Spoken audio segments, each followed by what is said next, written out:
The concept of a new world order has been around for centuries. It's been receiving tremendous play over the last half of the 20th century. George Bush, the first senior president, George Bush, used it a lot in his speeches and really implies that he really wants to see a order in which we have a universal or a global type of governance in which every human being on planet Earth is ultimately responsible to policies that are being formulated at the international level. It is a big idea, a new world order.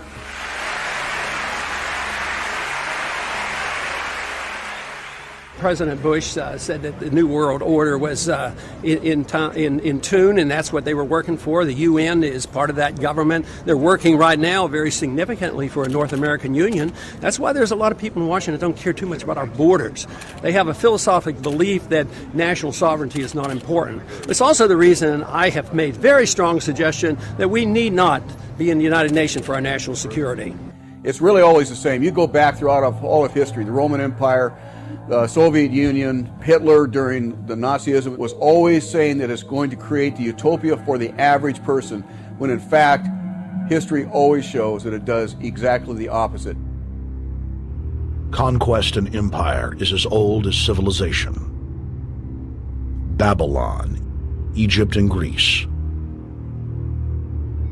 They all built empires in an attempt to rule the world. The Roman system at its peak dominated the known world. Complex governmental systems were developed to control diverse populations. During the period between the 15th and 19th century, new empires emerged and again waged war for supremacy. The nobility, as well as the thriving merchant class, were financed by a handful of private banks. Many of the great money houses would hedge their bets and finance both sides of a war. Sophisticated intelligence-gathering networks gave the financiers a clear edge over the governments they were slowly gaining control of. On the 18th of June, 1815, agents of the British arm of the Rothschild family looked on as Emperor Napoleon Bonaparte fought desperately to save his army from the jaws of a British-Prussian pincer attack. A Rothschild agent was able to get the news of Napoleon's defeat at the hands of Lord Wellington to Nathan Rothschild, a full 20 hours before the news reached London. Nathan, the head of the British arm of the Rothschild family, put out the rumor to the London Stock Exchange that Napoleon had won the war. Stocks plunged by 98%, and Rothschild was then able to buy up the entire British economy for pennies on the pound. When the news of Napoleon's defeat finally arrived, stocks soared. Britain was now the undisputed ruler of Europe, and Rothschild ruled England. The already dominant British Empire grew even more aggressive. Her troops and bureaucracy spread across the globe. The sun never set on Britannia's holdings. The banking cartel funded, in fact, since about 1800, they have funded both sides of almost every war. And of course, they're getting the interest off of the loans that they've given the various governments and the wars that they have actually helped stimulate and create. By 1900, Germany was a rising force and a leader of the Industrial Revolution. World War I, for instance, there was absolutely no reason to have World War I, except that it was an ideal opportunity for the banking cartel to make a pile of money by funding both sides of that particular war. On June 28, 1914, the heir to the Austrian-Hungarian throne, Archduke Franz Ferdinand, was assassinated while traveling in a motorcade.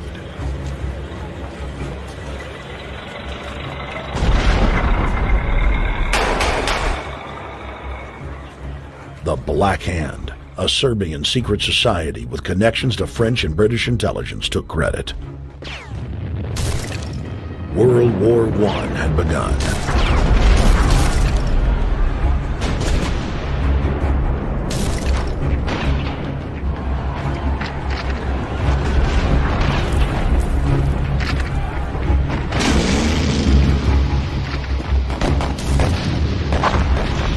Armaments companies financed by Rothschild-controlled banks in Germany, France, England, and Austria bankrolled all the factions.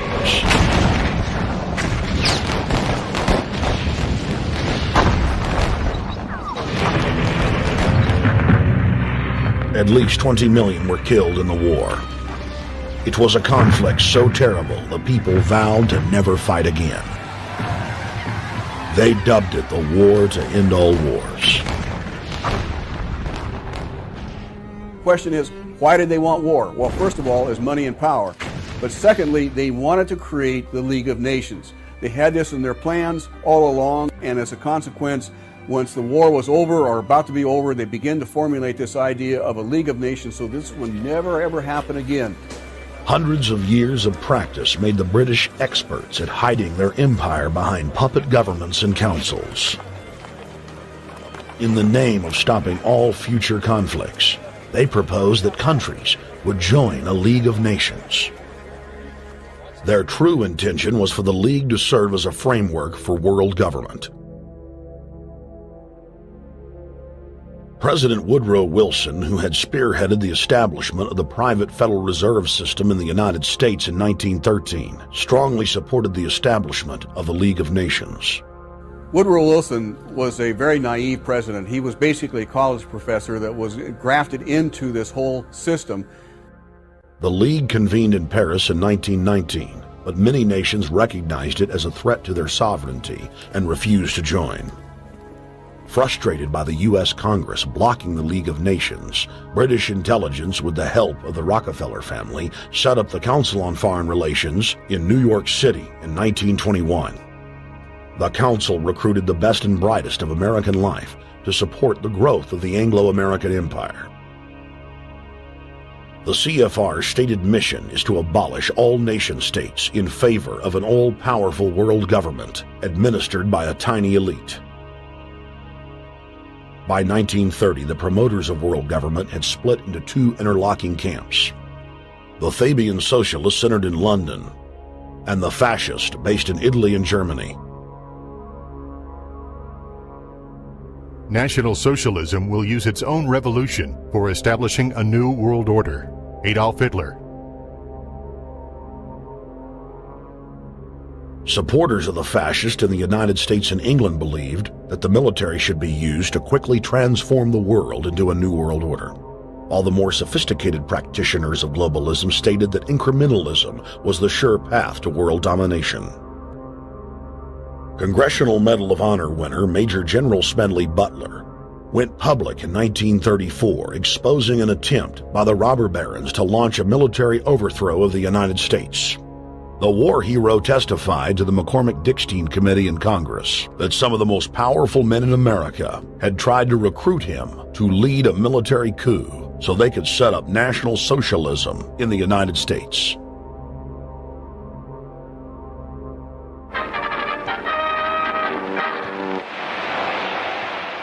I appeared before the Congressional Committee, the highest representation of the American people, under subpoena to tell what I knew of activities which I believe might lead to an attempt to set up a fascist dictatorship. I was supposed to lead an organization of 500,000 men, which would be able to take over the functions of government. The fascists had also made deep inroads in England. Edward VIII, King of England, was forced to abdicate the throne because of his public support for Hitler. Dass es sich dabei nicht nur das negative Problem der Bekämpfung dieser Lehre und ihrer Organisation handelt, sondern die Durchführung der positiven Aufgabe der Gewinnung des deutschen Arbeiters für den nationalen Staat.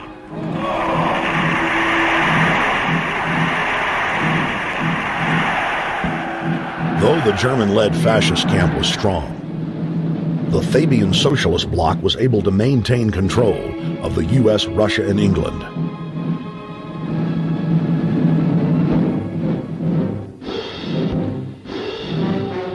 In the build-up to World War II, and during the conflict, the bankers again financed both sides, just as they had done with Napoleon.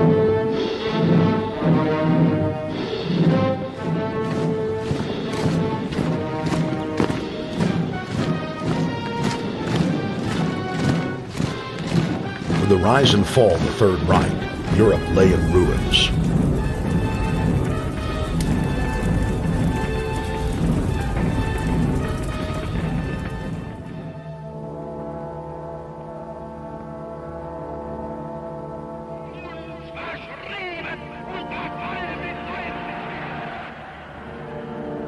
Once again, the elite claimed that only global governance could save humanity from certain destruction.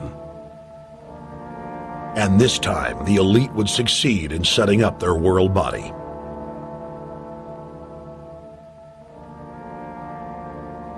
In April of 1945, at the Presidio Naval Base in San Francisco, the United Nations was founded by the victors of World War II. The United Nations complex was then built in New York City on land donated by John D. Rockefeller. Shortly after the elite established the United Nations as their base in the United States, the newly formed World Council quickly began work on the next phase in their plan, the incremental formation of continental superstates. The first step in their trilateral plan was the creation of the European Union. Unifying Europe had been tried many times and was extremely unpopular. Where Napoleon and Hitler had failed to accomplish their goals using force, the globalists would succeed using stealth. The British spearheaded the formation of the Council of Europe on May 5, 1949. The Treaty of London claimed to only establish trade ties between European nations, like NAFTA or GATT in North America. Its true intention was the formation of a European superstate.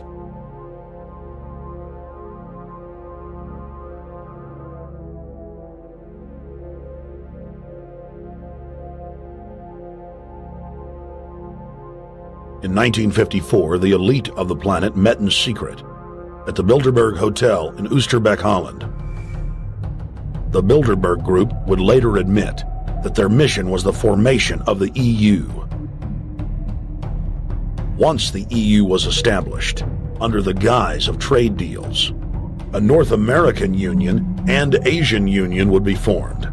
The three interlocking superstates formed the core of the global government, while the United Nations would serve as a world regulatory and enforcement body over the Third World subregions. The Bilderberg Group consists of the heads of all of the managing roundtable groups that steer individual countries.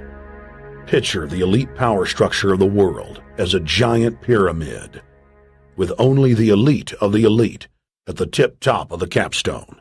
The group has been so secretive that until the mid-1980s, the controlled corporate media denied its existence. Into the late 1990s, coverage only consisted of rare one-line mentions.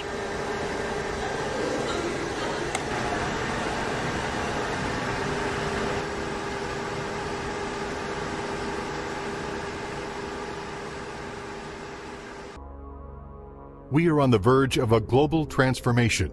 All we need is the right major crisis, and the nations will accept the New World Order. David Rockefeller. Rockefeller frontman Henry Kissinger is always a key participant. Here you see the president of the CFR, Richard N. Haas, followed by Vice Chairman of Rothschild Europe, Franco Barnaby, who is speaking with Henry Kravitz, and behind them is Richard Holbrooke, former U.S. Ambassador to the United Nations. The head of Daimler Chrysler, Jürgen Erich Schrempp, arrives by helicopter. Here, the owner of the Washington Post, Donald Graham, escorts Indra Nooyi, the head of PepsiCo. Queen Beatrix of the Netherlands, whose father, Prince Bernhard, founded Bilderberg, is a leading figure in the group. Of course, globalist kingpin David Rockefeller, seen here with his bodyguard, James Ford, always attends. The then newly appointed World Bank chief Paul Wolfowitz is photographed at Bilderberg 2005. It has been reported that Wolfowitz had attended previous meetings, while still the Deputy Secretary of Defense, a violation of the Logan Act.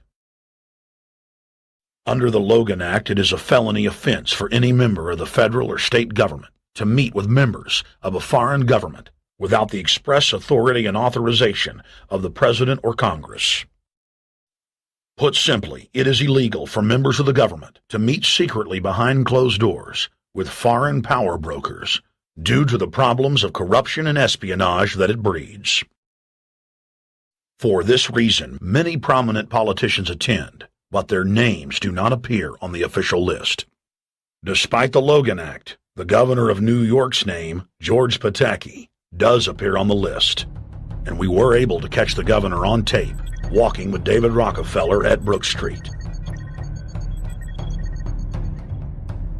Multiple staff members inside Brook Street reported to us that Hillary Clinton attended for half a day.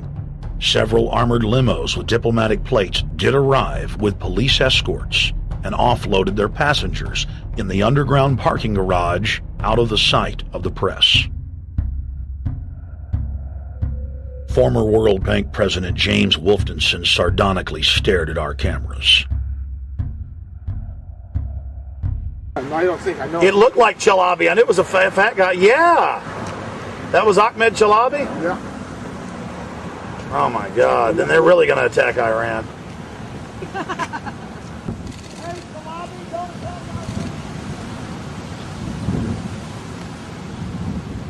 For over 50 years, the Bilderberg Group constructed the European Union by stealth under the guise of trade deals.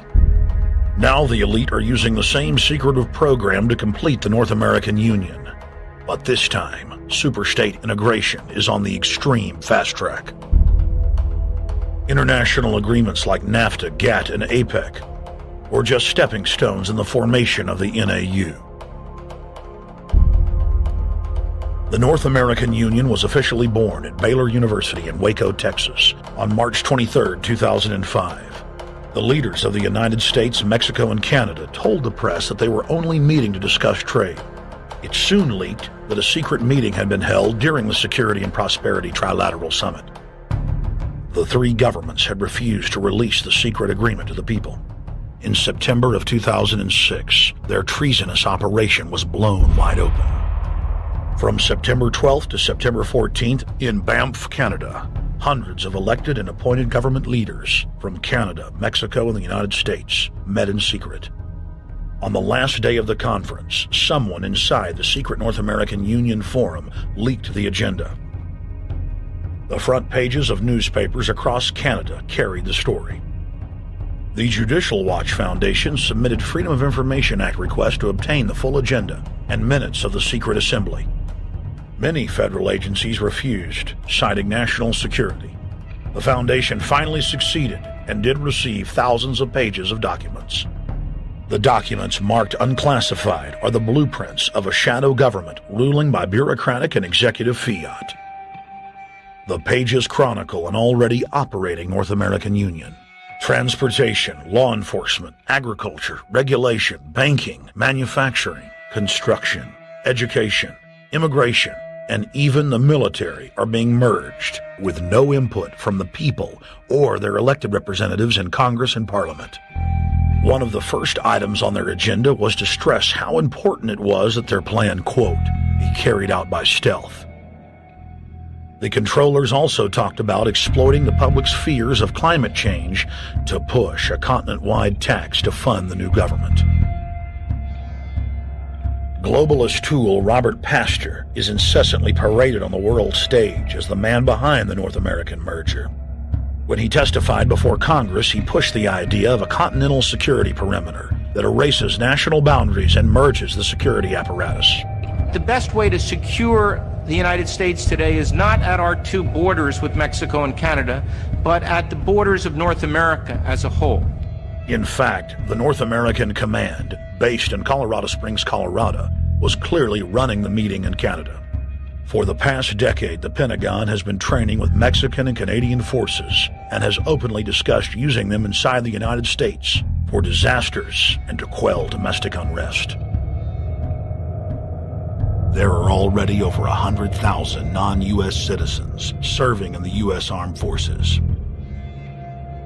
The Pentagon is now expanding its recruiting centers in Mexico, the Philippines, and Eastern Europe. Big city police departments nationwide are lobbying to change laws so they can recruit non-citizens to join the police force. What we are witnessing is a Red Dawn scenario in slow motion. Tyrants throughout history have brought in foreigners to oppress their domestic populations.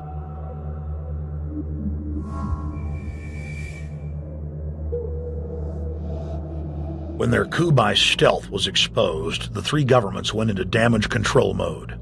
The Security and Prosperity Partnership quickly staged a show summit that was held in Ottawa, Canada in February of 2007. It is the only way that we can achieve security and prosperity for our people is through this cooperation. We actually occupy one physical space, the North America. We've also had a chance as foreign ministers to talk about how we cooperate in the region and indeed in the world. Protesters who were upset about losing their countries and freedoms were not tolerated. A couple of weeks ago, Al-Qaeda supposed... Whatsoever, the Security and Prosperity Partnership has been signed without any sort of parliamentary debate. Globalist publications have been open with their frustration that the population has not bought their latest PR stunt. As integration inside the European and American unions accelerates, the superstates themselves are being merged. On April 30th, 2007, a summit was held at the White House. The Security and Prosperity Partnership's secretive approach had alarmed the public. So this time, President Bush, German Chancellor Merkel, and EU Commission President Barroso hid their treachery in plain sight. Thank the Chancellor and Josie very much for the transatlantic economic integration plan. And for that too, we need to develop a common market, common standards. So this is indeed a very important agreement, and an agreement that also brings with it a Transatlantic Economic Council to be a permanent body with senior people on both sides of the Atlantic that will look at all those issues in a concrete manner in which way we can make it move forward. The BBC reported that the US and EU had agreed on a single market. By announcing a new economic community integration, they were simply repeating what had been done in America and the EU on a larger scale. The accord states that the two blocs will aggressively push regulatory convergence in more than 35 areas, from financial services, intellectual property, military, education, mergers and acquisitions. They also agreed to jointly push a global carbon tax. We recognize that we have a problem with greenhouse gases. We agree there is a global threat, it's a serious threat. We agree there is the need to establish a limit to greenhouse gases. We need to discuss the possible pricing of CO2. How can we translate this into a market economic compatible scheme? We have agreed to establish a high-level group, a forum. This EU-US result is translated into the G8, debated together with the outreach countries, China, South Africa, Brazil, among others, and India. A global solution to a global problem. If Bilderberg succeeds, America falls. All the victimized countries lose their sovereignty. Bilderberg is not a person, it's not an idea, it's an ideal, a very powerful group of people working together and from the positions of ultimate and absolute power, destroying every constitution on earth, no matter how powerful the constitution of the nation is. That's what these people do. The African Union arose out of the African Economic Community, set up in the early 1980s. The African Union is financed by a consortium of international bodies, governments, and corporations. The African Union Army serves as an enforcement arm for the New World Order's exploitation of Africa. In Asia, APEC and ASEAN have announced plans to form the Asian Union, consisting of Asian and Pacific nations, having more than 3 billion people within its borders. APEC will become the Asian Pacific Union, and the world is to be divided into 3 great regions for the administrative convenience of the world government in which the UN is to evolve. As the unions form individually, They are simultaneously merged to form the first planetary government. They're trying to destroy every nation on Earth which is trying to promote progress, because these people basically they are landowners. They don't need progress because they control the land. If you take the most powerful man in London, the people who belong to the Council and the Committee of 300, who belong to the Bilderbergers, the British royalty, the Guelphs, the black nobility of Venice and Genoa, these people they're landowners. The New World Order is the Old World Order. I mean, it's just the names have changed, the appearances have changed, but the concept hasn't changed. The idea is still to bring the men back, kicking and screaming back to the Middle Ages, post-industrial age world order. One of the things that is very shocking to most Americans is the fact that the United Nations Global Biodiversity Assessment, which came out in 1995, clearly shows that in order to protect planet Earth, we have to go back to a feudal system. They actually said that in the document. To craft a modern feudal society, the globalists are implementing a standardized North American Union ID card to track, trace, and control their serfs as they travel throughout the 3 regions of the NAU. Building on the massive displacement of humanity caused by globalization, the New World Order is rapidly constructing the physical infrastructure of the North American Union, the NAFTA Superhighway Control Grid.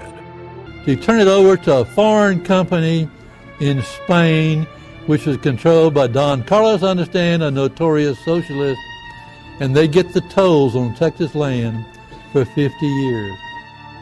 The proposed Trans-Texas corridor would be a patchwork of superhighways and railroads stretching 4,000 miles from the border of Mexico, cutting through Texas to Oklahoma. A lease has been signed that would make Texas Highway 121 a toll road. A private Spanish company won the bid to build and collect the tolls for the next 50 years. These deals with private companies are being negotiated largely in secret, and many state lawmakers are worried taxpayers are being sold down the road. Critics say it's a threat to our national security. It's part of a plan for a North American integration being carried out by government and corporate elites without congressional or voter approval. History repeats itself. 2,000 years ago, all roads led to Rome. Rome constructed and maintained more than 10,000 miles of roads throughout its empire. The roads were used to project Roman military power, to control commerce, and to bind the nations and peoples they ruled. Rome also demanded tribute. Roman subjects from Albion to Judea were forced to pay a tax to use the roads. The Romans would then use the tax to dominate their subjects. Today's superhighways are a powerful tool in the globalist arsenal. They are instrumental in tearing down national borders and merging nation-states into larger confederations. Foreign governments and corporations are predatorily seizing infrastructure across North America, but nowhere has their attack been greater than in Texas. Texas is the front line. Over 8,000 miles of existing roads and land are being handed over to government-backed foreign companies. Foreign companies buy the legislators, who then turn over complete control to the same foreigners who finance their campaigns. Government power is then illegally transferred to unelected quasi-governmental regional boards that circumvent local governments and the will of the people. The next stage of this world government plan is to have a transportation control, and that is called the NAFTA Superhighway, or in Texas called the Trans-Texas Corridor. It confiscates 584,000 acres of land to be transferred into control of a Spanish company which will collect tolls in Texas for the next 50 years, and there's no limit in the amount of tolls that can be collected. More than 80 federal and state highways have been designated as international arteries. The I-35 NAFTA corridor starts deep inside Mexico and travels through the middle of the United States and ends in central Canada. Container ships from Asia dump their cargo on the Pacific side of Mexico. It then travels duty-free by rail to the new Kansas City inland port, now considered sovereign soil of Mexico, in the heart of the United States. Under international agreements, predominantly foreign companies are placing tolls on already existing paid-for roads. Federal, state, and corporate documents show that they will then use the revenue raised to build up the transportation infrastructure of Mexico, not the United States or Canada, so foreign-made products can pour in even faster from Mexico. Revenues raised will also be used to fund the fledgling North American Union and its growing bureaucracy. Bottom line, they're using our own money to enslave us. TxDOT, an unelected state agency, claimed that the agreement with the foreign company was even secret from the Texas legislature. When the truth came out, newspapers across the state called for heads to roll politically. Centra's response was to have its Australian subsidiary make its first U.S. newspaper buy. Every newspaper they bought was along branches of the Trans-Texas Corridor and had been critical of the toll road plan. The cost of 40 or 50 newspapers is nothing compared to the profits that'll be made. Just Phase 1 alone of the state toll road plan is estimated to raise more than $200 billion in just the first 15 years. And Texas is only a small part of the global panorama.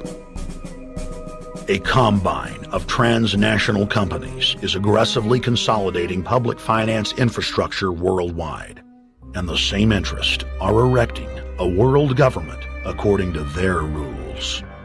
A literal wonderland of corporate corruption, where governments simply act as vacuum cleaners, sucking up the wealth and resources of the middle class and transferring it to offshore bank accounts, leaving behind a cultural and economic wasteland of easily managed slaves and its toll roads.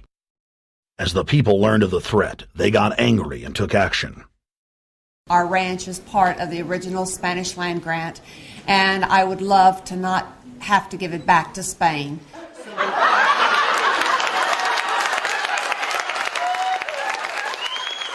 Opponents of a proposed superhighway today held a major protest.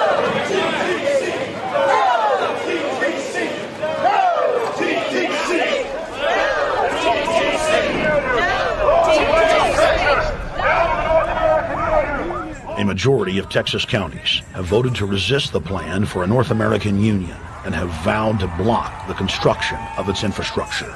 State inspection stickers and toll tags are already being used to track the population. The new system is also meant to control growth and steer development through so-called smart growth. Smart growth, which is nothing more than an effort to bring control into the cities.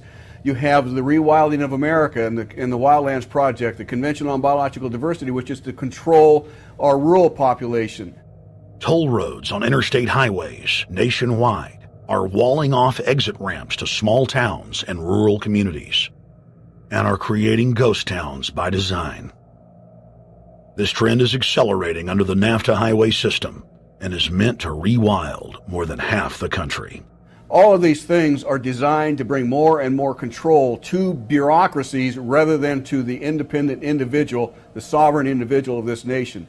What brought me into this whole discussion was the fact that while I was doing this multi-million-dollar research effort in the 1980s and early 1990s, I became aware of an agenda basically to lock up one half of the United States into wilderness corridors and reserves. What's called the Wildlands Project, but it was also a key cornerstone of the United Nations Convention on Biological Diversity. It was during that study in which I began to realize that this was not an effort to protect the environment, but an effort to control you and I. They were dividing the United States up into little compartments in which they would rip out roads, which they would rip out whole communities and put them back in the wilderness. The federal highway system was designed by Pentagon war planners in the 1950s to serve as a rapid deployment conduit to move ground forces for the defense of the United States during invasion. The unconstitutional Northern Command is now using the highway system as a force projection matrix to dominate populations across the United States. Through federally funded emergency command centers, county and city governments are being quietly federalized nationwide. Billions of dollars per city is being spent to install millions of surveillance cameras. Every town and hamlet, no matter how small or remote, is surveilled. License plate reading software tracks Americans' movements wherever they go. New systems are being deployed that scan your face, read your lips, and analyze your walk. Under the Treasonous Military Commissions Act, American citizens can be secretly arrested, stripped of citizenship, flown to offshore torture camps, and secretly executed. Under Section 802 of the Patriot Act, all misdemeanors are considered terrorism. Federal police squads, called Viper Teams, randomly force Americans to line up and show their papers. From the sidewalks of Miami to the subways of New York to the streets of Houston, Texas, citizens are being searched by heavily armed gangs of paramilitary police. For more than 2 decades, teams of troops would just appear out of nowhere and randomly stop cars and search pedestrians.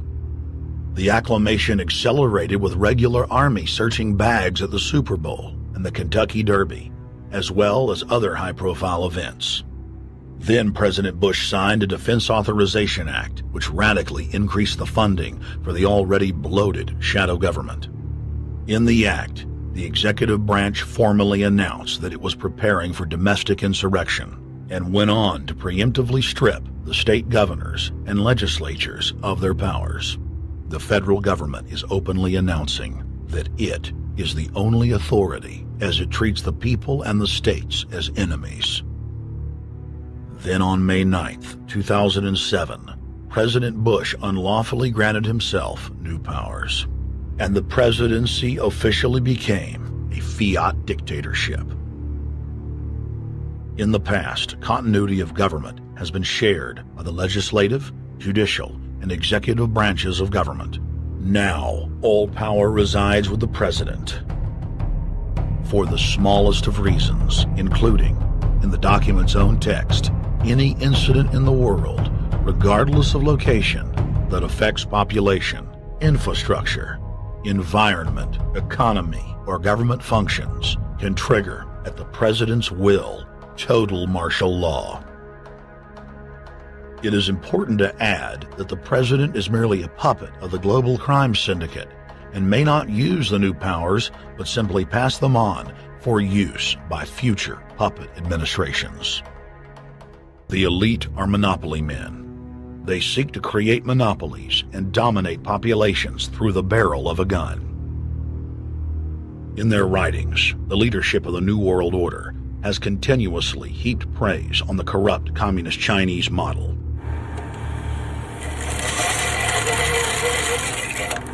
In August of 1973, in an article written by David Rockefeller for the New York Times, Rockefeller openly lauds and endorses Mao Zedong's actions, while celebrating their command and control system.